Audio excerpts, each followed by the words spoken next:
It was a busy Thursday evening in Atlanta when Marcus Johnson pulled his black Toyota Camry into the parking lot of the Southern Pearl restaurant. A gentle breeze rustled through the trees as he stepped out of his car, his simple blue hoodie and faded jeans, a sharp contrast to the elegant establishment before him. He had spent the entire day visiting restaurant supply stores, checking prices for the new location he and his sister Sophia were planning to open. His normally neat appearance was now casual and slightly disheveled, with his hoodie bearing faint stains from hauling boxes and inspecting inventory. But Marcus didn't mind. This wasn't just work, it was his dream in action. The Southern Pearl stood proudly on the corner of Richmond Street, its elegant facade gleaming under the evening lights. Through large windows, crystal chandeliers sparkled, and pristine white tablecloths added an air of sophistication. Inside, well-dressed couples and business people entered through the heavy wooden doors, greeted by soft jazz and the gentle clink of fine china. Standing in the parking lot, Marcus allowed himself a small smile. Just 3 years ago, this building had been nothing but an abandoned diner. Now, after countless sleepless nights, piles of paperwork, and their entire life savings, he and Sophia had transformed it into one of Atlanta's most prestigious restaurants. The Southern Pearl was their shared dream brought to life, a perfect blend of modern luxury and warm Southern hospitality. As Marcus approached the entrance, he noticed several guests casting curious glances his way. He was used to it by now. Being a 32-year-old black restaurant owner in this upscale neighborhood often drew stares and whispers. But Marcus had learned to let it slide. Success, he believed, was the best answer to prejudice. Inside, the restaurant buzzed with activity. The hostess station was momentarily empty, so Marcus quietly slipped past it. He liked observing how things ran when the staff didn't know the owner was present, a habit that helped him maintain high standards. Taking a small booth in the corner, partially hidden by one of the elegant room dividers, he settled in. From this spot, he could see everything. Servers gliding between tables, the bartender crafting colorful cocktails and steaming plates leaving the kitchen in a steady rhythm. The aroma of fresh-baked cornbread and blackened catfish made his stomach growl. Marcus noticed a few new faces among the staff. The restaurant's rapid growth had prompted Sophia to hire additional help, and she had mentioned some new hires. One was Karen Maxwell, the new floor manager, standing near the bar with perfect posture in her crisp black suit. Marcus hadn't met her yet. She'd been hired 2 weeks ago while he was on a business trip to New Orleans. Pulling out his trusty notebook, the same one he'd used all day for jotting down supply prices, Marcus began making notes about what he observed. Timing between courses at table 7 seemed a bit slow. The new bartender had a knack for connecting with guests, and the recently updated lighting created an inviting ambiance. He was immersed in his notes when Sarah, a young server, approached his table. Her name tag identified her as one of their newest hires, and from her warm smile, it was clear she didn't recognize him. "Good evening, sir," she said cheerfully. "Welcome to the Southern Pearl. May I start you off with something to drink?" Marcus ordered an iced tea, concealing his smile as Sarah efficiently took his order and hurried off. Her demeanor reassured him that their training standards were holding strong. Everything seemed to be running smoothly, just as he and Sophia had envisioned. But across the room, Karen Maxwell was watching. Her sharp gaze was fixed on Marcus, her fingers tapping the bar's polished surface. In her 15 years of restaurant management, Karen prided herself on having a sixth sense for trouble, though others might call it something else entirely. As Sarah returned with Marcus's iced tea, Karen's suspicion grew. Why was this casually dressed man scribbling in a notebook? Could he be a food critic planning a bad review? Or worse, someone scoping out the restaurant for less honorable purposes? "Has anyone seen that man before?" Karen asked Tommy, the bartender who had been with the Southern Pearl since its opening. Tommy glanced over, beginning to reply, "Oh, that's him." But Karen didn't wait to hear the rest. Her heels clicked purposefully as she crossed the hardwood floor, her mind made up. Marcus was mid-note about the wine list when a shadow loomed over his table. He looked up to find Karen standing there, arms crossed, her expression one of forced professionalism. "Sir, I need to speak with you," Karen said, her tone sharp enough to draw the attention of nearby diners. Marcus raised an eyebrow but kept his voice calm. "Yes? Is there a problem?" Karen's voice grew louder. "This is a high-end establishment. We have certain standards here at the Southern Pearl. I'm going to have to ask you to leave." A hush fell over the restaurant. Conversations halted as diners turned their attention to the scene. Phones discreetly emerged, cameras pointed in Marcus's direction. Staying composed, Marcus replied, "Ma'am, I'm a paying customer. I ordered a drink and was about to order dinner. Could you clarify what standard I'm not meeting?" Karen leaned closer, her voice dropping to a harsh whisper. "Look at how you're dressed. Look around. Everyone else is in proper dinner attire. Your hoodie has stains on it, and you've been writing in that notebook. For all I know, you could be planning something inappropriate." Taking a deep breath, Marcus reminded himself of his mother's words about staying calm in the face of adversity. "I assure you, I have every right to be here." "No, sir, you don't," Karen insisted. "I'm the manager, and I make that call. Leave now, or I'll call security." The room's tension was palpable. Marcus's voice remained steady. "Go ahead. While you're at it, take a closer look at the photos on the wall behind you." Karen turned, her eyes landing on the photographs showcasing the restaurant's journey from an abandoned diner to its grand opening. In the center photo stood Marcus and Sophia Johnson, arms around each other, cutting the ribbon. The color drained from Karen's face as realization hit. Sophia's voice rang out across the room, breaking the silence. "What's going on here?" She strode out of her office, her expression a mix of confusion and anger.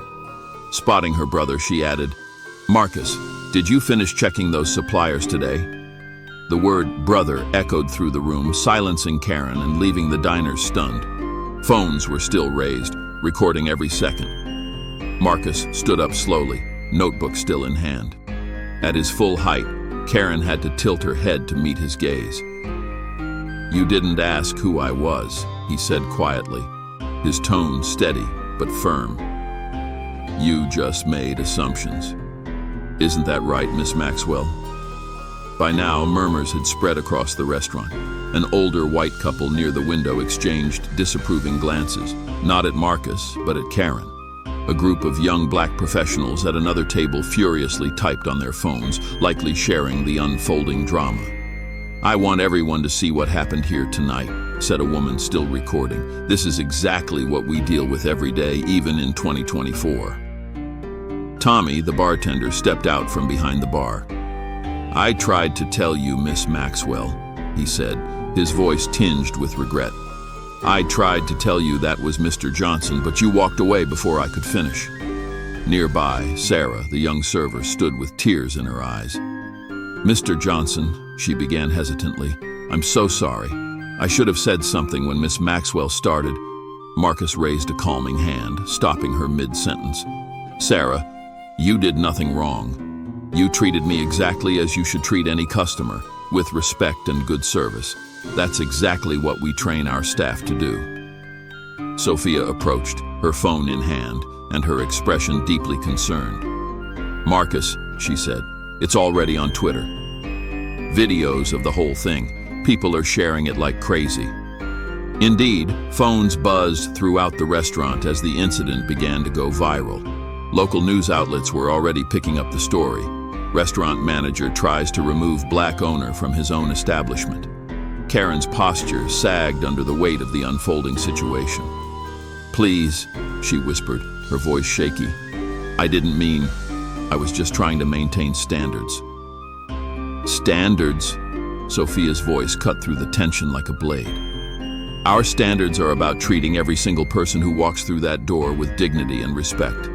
Those are the standards our parents taught us, the standards this restaurant was built on."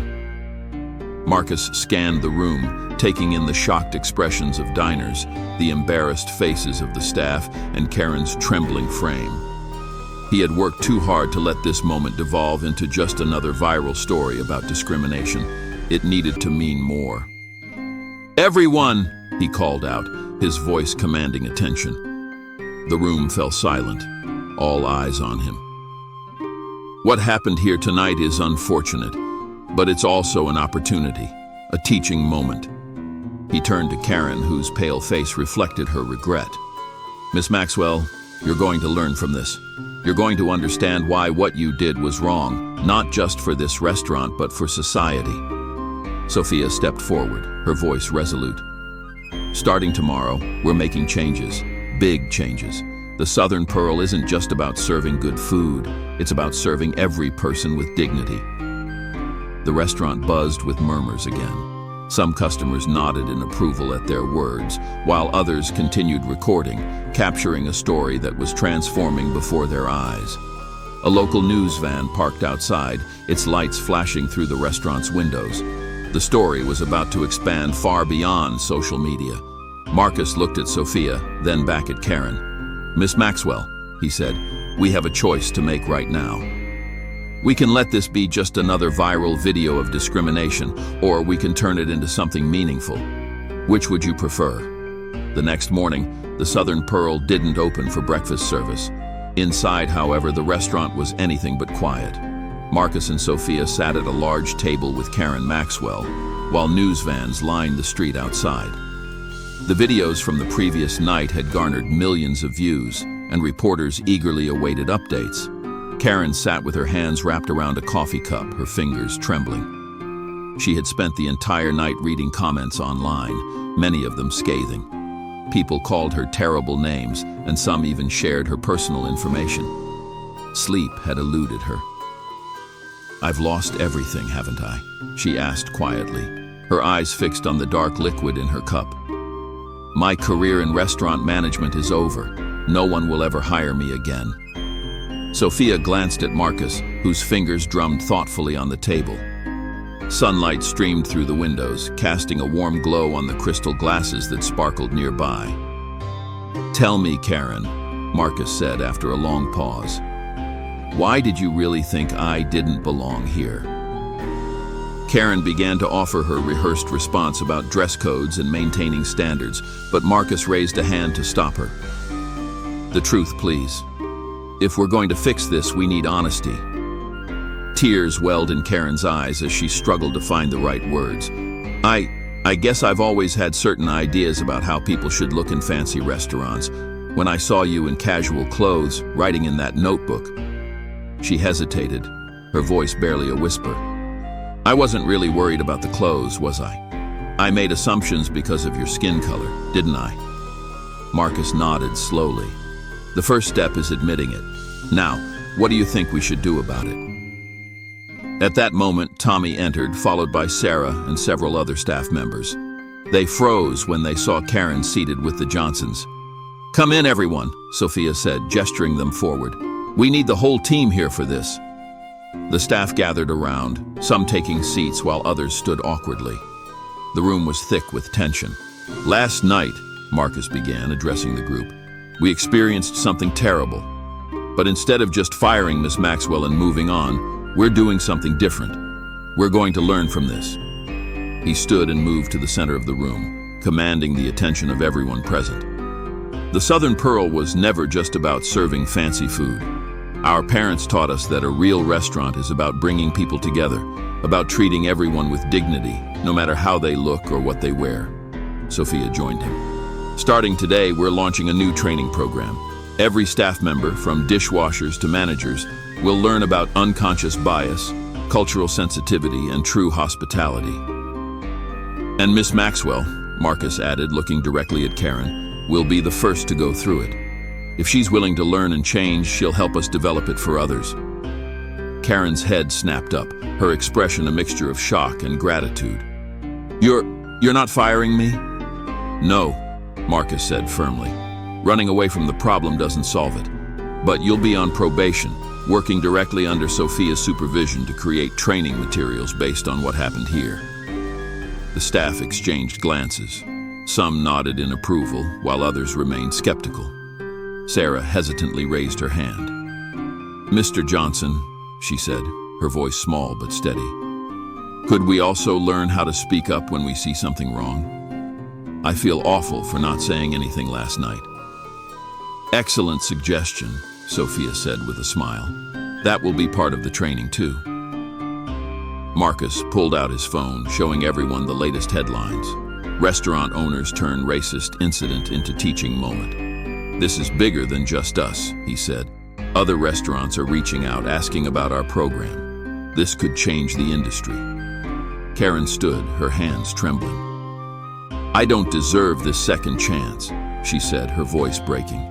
But if you're willing to give it to me, I promise I'll work hard to change, and to help others change too.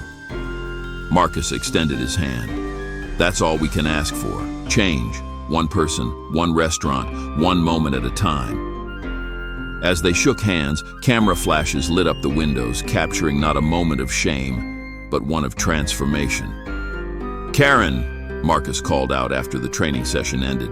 Can we talk for a minute? Karen approached, her stride more confident than it had been 2 weeks ago. She wore the same black suit, but her demeanor had transformed. The shame in her eyes was now replaced with determination. The training program is working better than we expected, Sophia said, joining them. We've had requests from restaurants in 5 different states. They all want to know how we turned a potential disaster into something positive. Karen managed a small smile. I never thought I'd say this, but that night changed my life. Not just because you gave me a second chance, but because you made me face my own prejudices.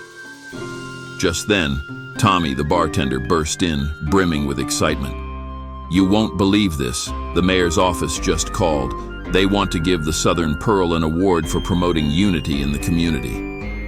Marcus glanced around the room at the staff gathering their belongings after the training session. The team was diverse. Black, white, Hispanic, and Asian employees laughing and sharing stories. You see that? Marcus said, gesturing to Karen. That's the real change.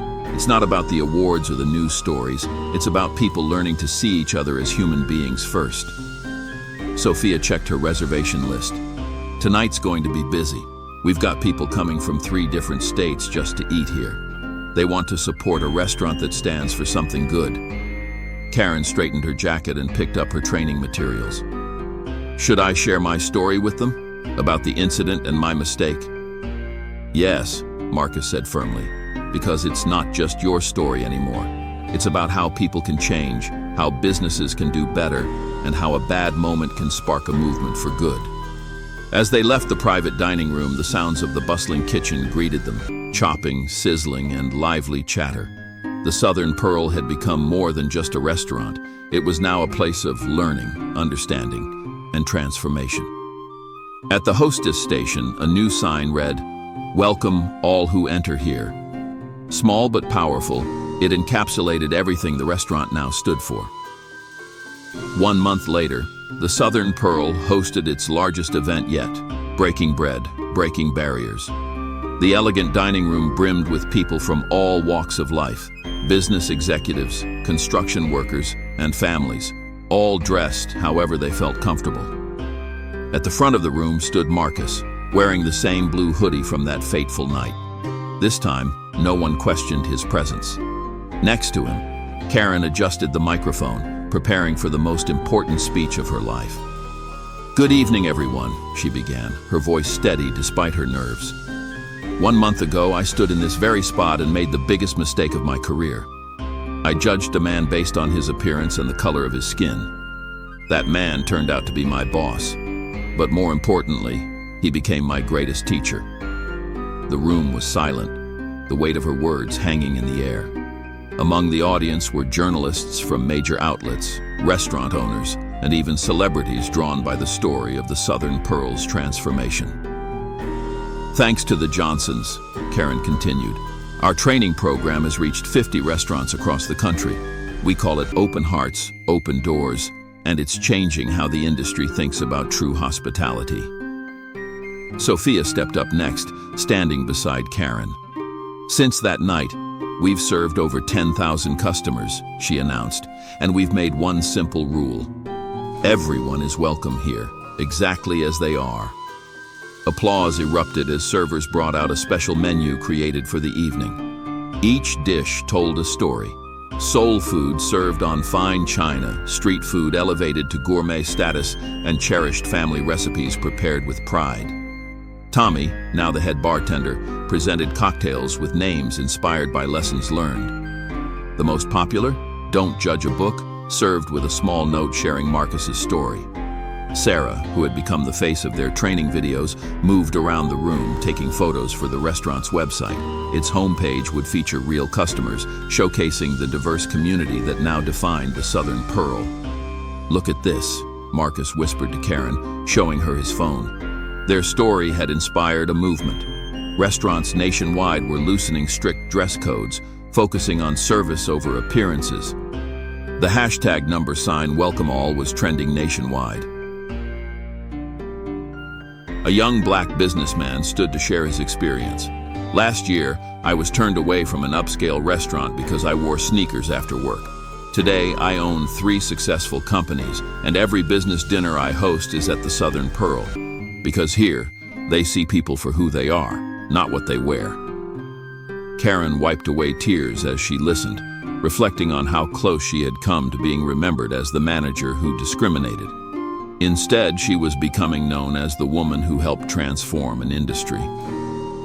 Toward the end of the evening, Marcus clinked his glass to get everyone's attention.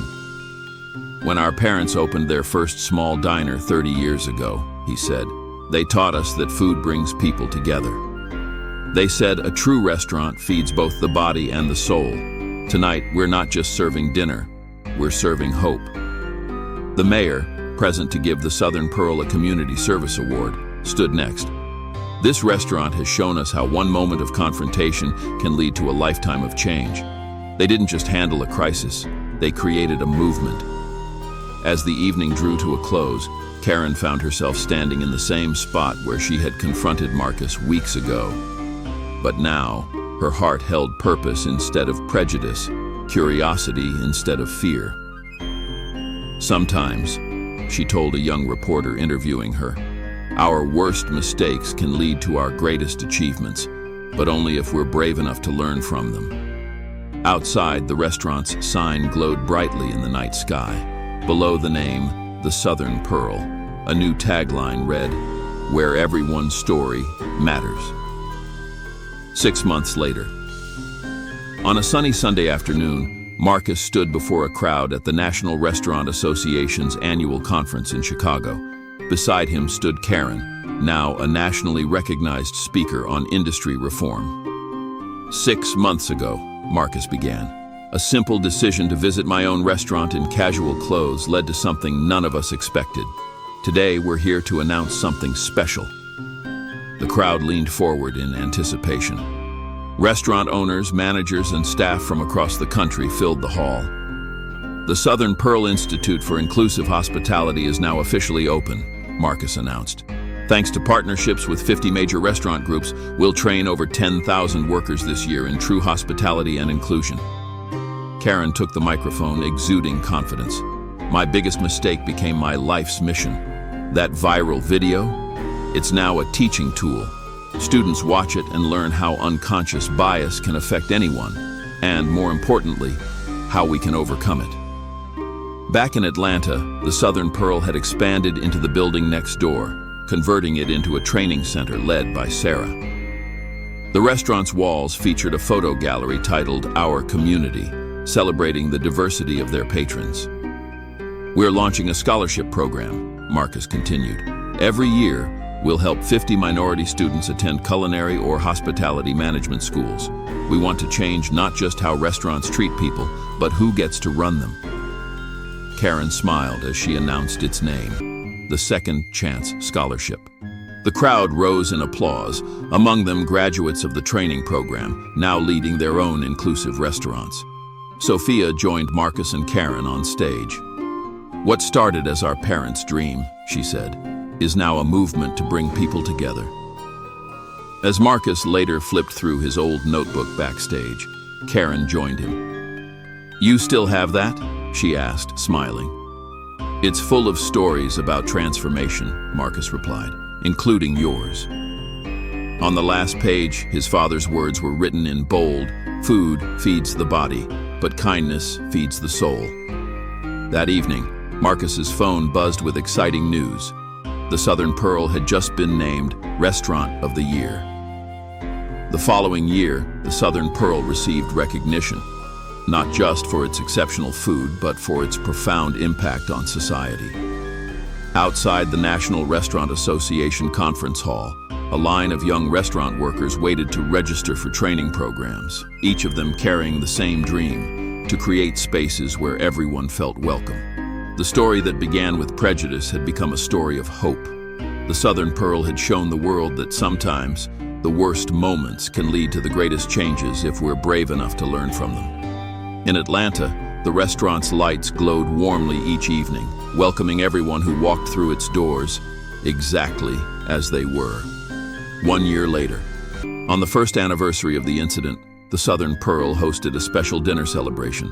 The restaurant looked vastly different now, having expanded from a single dining room into what people called the Pearl Complex. 3 connected buildings housing the restaurant, a training center, and a community outreach facility. In the lobby, Marcus Johnson stood by a glass case containing his old blue hoodie and Karen's original manager badge. Both items had become symbols of transformation and were displayed beneath a simple plaque that read, "Where Change Began. Never judge a book by its cover." "Can you believe it's been a year?" Karen asked as she adjusted the pearl pin, a symbol given to all graduates of their training program. Now, the executive director of their inclusion initiative, Karen had personally trained over 5,000 restaurant workers. The anniversary celebration brought together people from across the country. Among the crowd were Michael, a former homeless man who now ran their job training program; Lisa, a transgender woman who had become head of customer relations after facing discrimination elsewhere; and James, a former fine dining critic who had written an article about changing the way restaurants judge their customers. Sophia moved through the dining room, greeting familiar faces. "Look who's here," she called out, pointing to an elderly couple entering the restaurant. It was the same couple who had shaken their heads in disapproval during the incident a year ago. Now, they were regular customers and vocal supporters of the restaurant's mission. Marcus addressed the crowd. "Tonight, we're not just celebrating our transformation. We're celebrating everyone who helped make it happen." He gestured to Sarah, now the national training coordinator, and Tommy, whose Bartenders Against Bias program had spread nationwide. The menu for the evening told its own story. Each dish represented a lesson learned over the past year. The appetizer, First Impressions, was served on mismatched plates to remind diners that beauty comes in many forms. The main course, Common Ground, featured fusion dishes blending culinary traditions from around the world. During dinner, a news report played on screens throughout the restaurant, showcasing their achievements. In just 1 year, 50 new minority-owned restaurants had opened with their support. 300 scholarships had been awarded. 10,000 restaurant workers had been trained in inclusive hospitality. "But our proudest achievement," Karen said as she stood to make a toast, "is that we haven't turned away a single guest for their appearance. Instead, we've welcomed over 100,000 people exactly as they are." The mayor of Atlanta rose to speak next. "The Southern Pearl has done more than change the restaurant industry. It's changing how our entire city thinks about inclusion." As the evening continued, Marcus walked to the small corner booth where everything had started. A golden plaque now marked the spot, reading, "Where Mistakes Became Miracles." He sat down, pulled out his notebook, now volume 12 of his journey, and began to write. "Still taking notes?" Sophia teased, sliding into the booth across from him. "Always," Marcus said with a smile. "But now, they're about all the lives we've touched. Did you know our story is being taught in business schools?" Their parents, seated at a special table nearby, watched with tears of pride. What had started as their small family dream had grown into a nationwide movement for change. As the evening drew to a close, Karen gathered everyone for a group photo. In the frame were people of every race, age, and background, all wearing pearl pins that symbolized their shared commitment to inclusion. "1 year ago," Marcus said in his final speech of the night, "a moment of prejudice could have torn us apart. Instead, it brought us together and taught us how to help others come together too. Outside, the Atlanta skyline glowed against the night, but none shone brighter than the Southern Pearls sign. It now had company. Dozens of other restaurants in the city had added small pearl symbols to their signs, showing they too had joined the movement for true hospitality. In the restaurant window, a simple sign still hung. "Welcome all who enter here. Your story matters." Beneath it, someone had added, "Because 1 year ago, we learned that when you open your doors to everyone, miracles happen."